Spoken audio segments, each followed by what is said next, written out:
Hi Algebra 1, welcome back to class. Today we are going to be moving into 10.6. Yesterday we did 10.4, we're skipping 10.5 and we're jumping to 10.6. Today's lesson and tomorrow's lesson will be all about 10.6 and it deals with trigonometry. Those are ratios that pertain to all right triangles in the world. Ratio is the way that we can define the relationship between sides in a right triangle. So you can see up on my board, I have a right triangle drawn.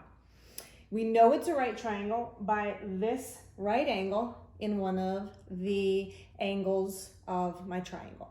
Okay, we are going to be talking all about this triangle in reference to angle A. So I'm going to go ahead and put a star there. That's the angle that we're really going to be looking at through that perspective. It's almost like we're parking ourselves in angle A. Okay, so if I am parked in angle A, I call the three sides of my triangle I name them three different things. Okay, we talked about this 2 weeks ago when we were using the Pythagorean theorem to solve problems about triangles, finding the lengths of missing lengths of sides. Okay, so we know that the hypotenuse is what we call the longest side of any right triangle, and it is always across from the right angle. So this part right here would be my hypotenuse, this measurement. It's always the longest side and it's always across from the right angle. So in any triangle, that one will never change. However, the next two that we call may change depending on what angle we're parked in. So we have an adjacent side and an opposite side. So if I am thinking about this all from the perspective of angle A, the opposite side is the side directly across from my angle. So if I draw a line straight across, you can see which side is the opposite side.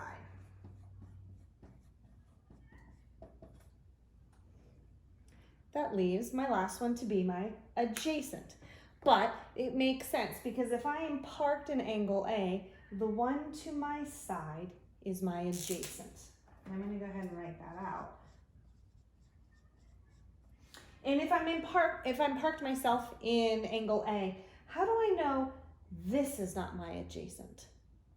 Well, hopefully you're thinking, because that's the hypotenuse, and the hypotenuse is always the one across from the right angle. That one will never change. And if you said that, you were right. So if I'm seated in angle A, my hypotenuse is always across from my right angle, my opposite is across from me, and my adjacent is literally right next door. Okay, so we have three ratios. Well, there are 6, but today we are just going to be talking about 3 of them. A sine of angle A is how we write that, cosine of angle A, and a tangent of angle A. I'm going to take the time today to go through some of those abbreviations with you. So whenever we talk about the sine of A, we always abbreviate it to this. Even though that says sin A now, we need to get comfortable with recognizing that that's the abbreviation for sine. So sine of A looks like this. We abbreviate cosine like cos A. We just know that means cosine. And then tangent would be tan A. Okay. Well, whenever I talk about sine of any angle, it always refers to the same ratio, a relationship that's written in fraction form. And it's always opposite over hypotenuse. And notice I wrote them out here, but I'm starting to abbreviate, and I'm going to abbreviate even more. Okay, so the sine of A is the opposite over the hypotenuse, written as a fraction form. Now, I abbreviated it. I'm going to abbreviate it even more because what you're going to see in the book is we abbreviate it all the way to O over H. Sine of A equals opposite over hypotenuse. The cosine relationship is always the adjacent over the hypotenuse, always. The tangent of an angle is always the opposite over the adjacent. Okay, let me review that with you. And now, in a minute, we're going to move on to doing some problems involving these ratios. It's not going to be up on my board anymore because I need room for the problems, but it should be in front of you either on the note handout or on your own notes that you are taking. So do not get rid of it. I would imagine you don't have it memorized yet. Maybe you do. That's awesome. Okay, but I want to point out to you, let me review what we just said. The sine of an angle is always the opposite over the hypotenuse. Opposite over hypotenuse. Cosine of an angle is always the adjacent over the hypotenuse. And remember, these are all referring to side lengths. The tangent is always the opposite over the adjacent. I want to point out to you a mnemonic device, meaning something that helps you memorize. We have so, ka, toa. I'm going to write this one out. So, ka, toa. This is the most popular mnemonic device when it comes to trigonometric ratios. Okay, trigonometry. So, katoa. That's probably the one I'm going to bring up. However, I found one online that if I take that and use that as an acronym for a catchy phrase, studying our homework can always help to obtain achievement. Okay. Studying our homework can always help to obtain achievement. So totally corny, I know, but that is another way that you can memorize these trig functions. Okay, so katoa is the one that is most widely accepted and is certainly the one that I will use when I talk through the class. However, at this point, if you would like extra credit for this week, you could email me an appropriate and catchy mnemonic device that will help us to remember sine opposite over hypotenuse, cosine adjacent over hypotenuse, and tangent opposite over adjacent. So katoa. Or studying our homework can always help to obtain achievement. If you want an extra credit point, you can be creative and email me another possible mnemonic device for this. Remember, it needs to be appropriate, clean, respectful, all of that, and catchy. So you need to email that to me by, we'll say Wednesday at 5, if you would like this week's extra credit. Okay, I am going to remove this. In this setup, there's no way really for me to leave this around. I might pull it up and use it as reference, but you have notes in front of you that you can use for these problems that we're going to be doing. Because of course, this isn't all there was to the lesson. In fact, this is just setting us up for the lesson. So this lesson might be a little bit longer than yesterday's. Okay, I'm going to move this one and I'm going to show you this problem. So now this is problem 1. If I give you a right triangle, again, I know that it's a right triangle because of that symbol in the angle, and I give you 3 of the side lengths, you can tell me the sine, cosine, and tangent of every angle there. Now, when it comes to this problem, this one is specifically asking sine of A. So that means I don't need to figure out B, and C is my right angle. So I need to park myself and think through the perspective of A. So I'm going to put a star there. So if I wanted to figure out the sine of angle A, let's first label these sides so that we won't get those wrong. I know that my longest side is 17, and it's always across from my right angle. I'm going to label that as H for hypotenuse. The one across from my A is my opposite. And the one next to my A is my adjacent. So either trying to remember using SOHCAHTOA or using your notes as a reference, what is the sine of angle A? Well, remember, SO is opposite over hypotenuse.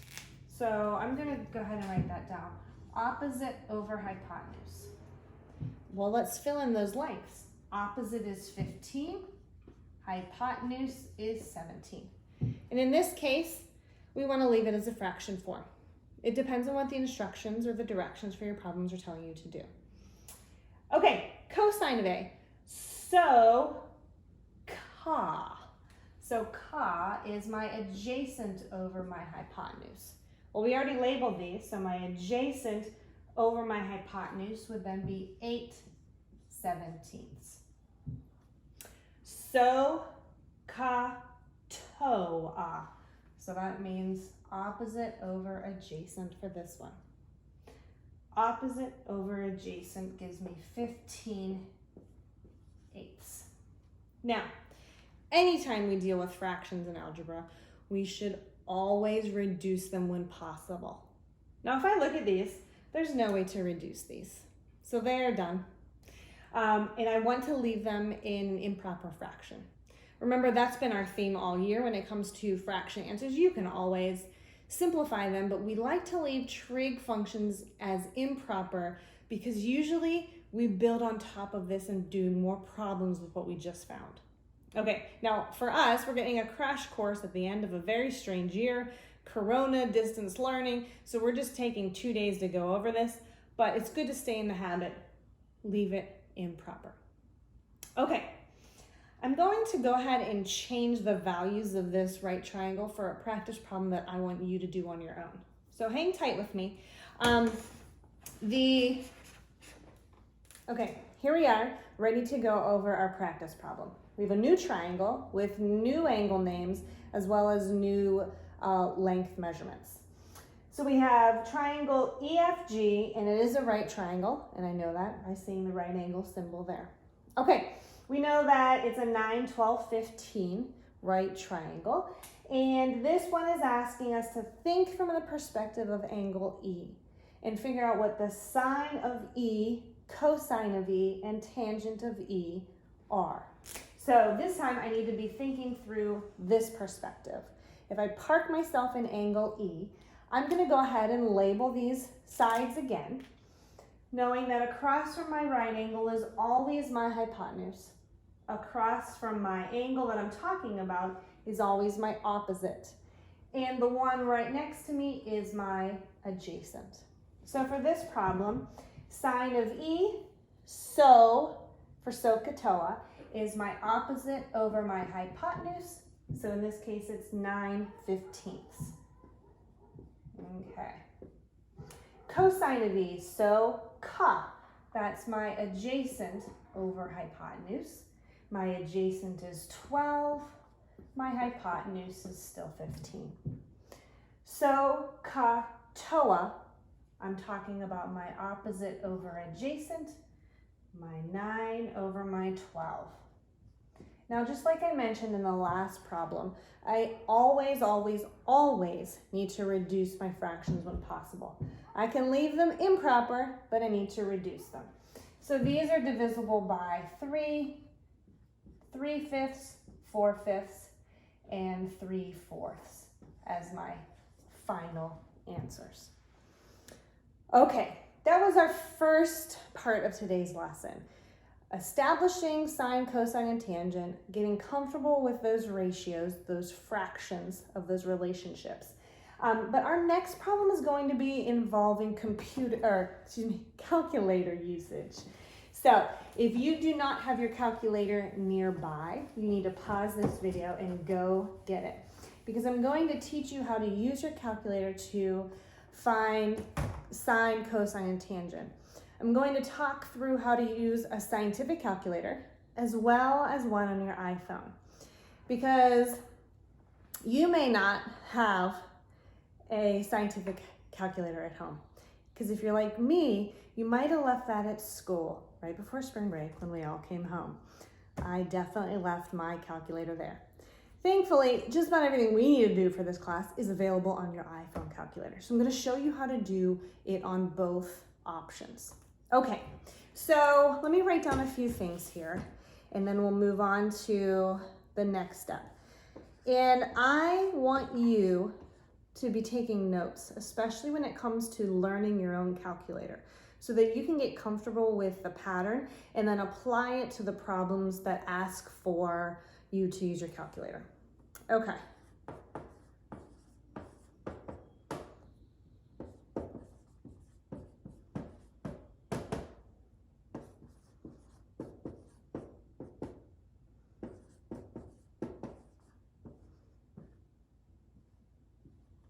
Okay, so the example that we're going to use is cosine of 55 degrees. That means we have a right triangle that one of the angles is 55. And the ratio of those sides using cosine, so ca means it's adjacent over hypotenuse. Well, as you noticed from the last section, when we have all three sides, we could leave it in fraction form. Well, whenever we pull out our calculator, and especially for obscure angle measurements, we're going to get decimal answers. So I want you to be able to be comfortable with that. Okay, so this problem is problem 2, and it says, what is the cosine of 55 degrees to the nearest 10,000th? Let me write that note up here. We're going to the 10,000th. That means if you are familiar with your place value, we're going to go to 4 decimal places and round it. Okay, so what I want you to do is pull out your calculator. If you have a scientific calculator, this is how you're going to plug this into your calculator. You're going to see that there is a button that says cos. Remember, that's our common abbreviation for cosine. And what is going to come up on the screen when you push that, you're going to see cosine open parentheses.